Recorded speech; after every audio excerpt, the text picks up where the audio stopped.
You ever have one of those days that starts off perfect, sun shining, your kids smiling, birds singing, and then it all goes to hell because one person just can't mind their own business? That was me last Saturday. See, I'm the county sheriff around here, been wearing the badge for over a decade, but on weekends I trade in the uniform for a worn-out ball cap and dad duties. That morning I took my daughter, Lily, she's 6, to Maplewood Park. The air was crisp, fall leaves just starting to turn, and her laugh, God, that laugh, it can make you forget every awful thing you've ever seen on the job. She was on the swing, her curls bouncing, cheeks red from the breeze, and she yelled, "Higher, Daddy! I want to touch the clouds!"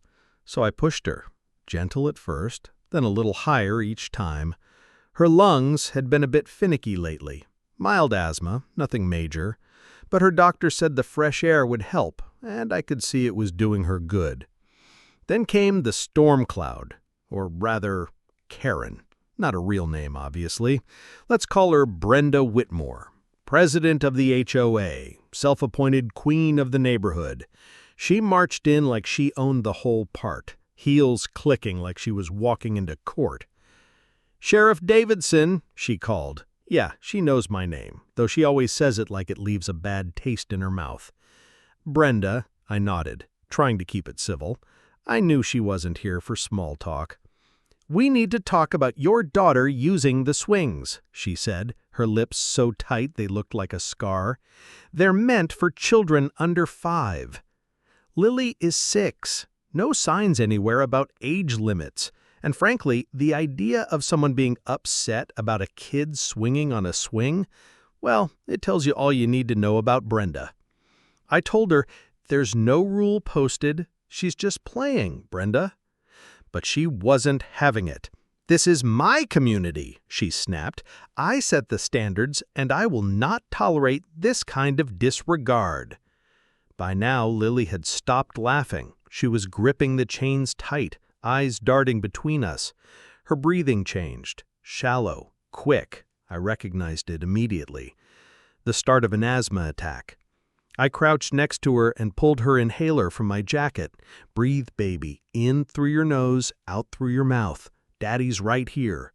But before I could help her, Brenda, this woman with no medical training and way too much ego, stepped in between us and snatched the inhaler right out of my hand. "These things are a crutch," she said, holding it above her head like a damn trophy. "Kids today rely too much on medicine. She needs to build resilience." I swear for a split second I forgot I was in a public park, forgot I was a lawman. All I saw was my little girl turning blue, eyes wide with fear, and this woman, this petty tyrant, playing God with her life. "Give it back, Brenda," I said, low and firm. "She's faking," she scoffed, "trying to manipulate you. Probably just doesn't want to follow the rules." Her lips were purple now. Her chest heaved. I could hear the wheezing clear as day. I'd seen drug overdoses, heart attacks, even people dying in my arms. But nothing shakes a man like watching his child suffocate while someone blocks the cure. "Give it back," I growled. "No," she said. "I'm enforcing HOA standards." That's when I stopped being a dad and remembered I was also the damn sheriff. I pulled out my radio. "Dispatch, this is Sheriff Davidson. I need units and an ambulance at Maplewood Park. Medical emergency involving a minor, interference with life-saving treatment." Brenda's face went pale, like someone had finally flipped the switch in her brain. You're the sheriff?" she stammered. I didn't answer. I caught the inhaler mid-air as she finally dropped it, probably realizing this wasn't going her way. I coached Lily through 2 puffs, steady breaths, in and out. Her color started coming back, but she was exhausted, little arms limp, chest rattling like an old car engine. The sirens wailed in the distance, getting closer. By the time the cruisers pulled up, Brenda was surrounded by half the park, parents holding crying kids, seniors shaking their heads, phones out, recording every second. One of my deputies, Martinez, stepped out and saw me cradling Lily. "Sir," he asked, already reaching for his cuffs, "this woman took my daughter's inhaler during an asthma attack. She refused to return it and obstructed emergency treatment." Brenda tried to explain, "It was just a misunderstanding. I was enforcing park policy." "Ma'am, you have the right to remain silent," Martinez cut in. I've never seen someone go from smug to sobbing that fast. Lily was stable by then. A paramedic named Joy, who'd treated her before, smiled at her gently. "Hey, sweetheart, how are we feeling?" Lily's voice was soft.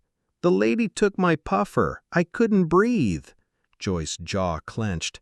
"She could have died," she said under her breath. The fallout came fast. Brenda was charged with felony child endangerment, interference with medical treatment, and assault. Her face was plastered across the evening news. #JusticeForLily trended locally within hours. But what really stuck with me came later that night.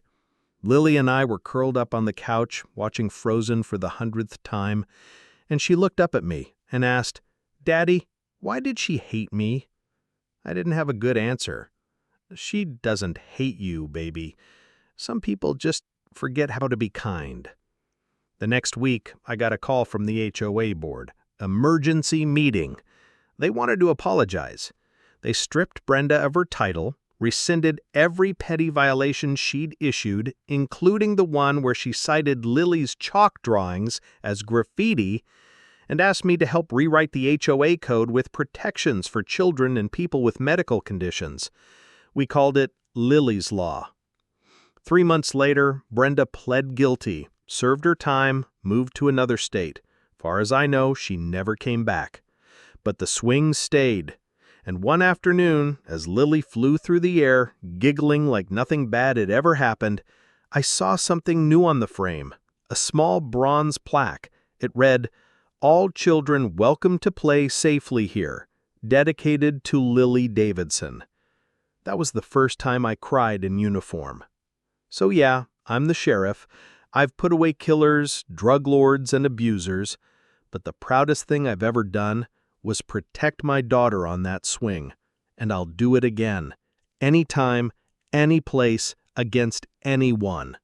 Because that's what real power is. Not control, not fear, but love, and the courage to act on it. Now tell me, if that were your kid, what would you have done? Drop a comment. I want to hear your thoughts. And if you've ever stood up to a bully or wished you had, share this story. Let the world know that even in the smallest battles, justice can still swing back your way.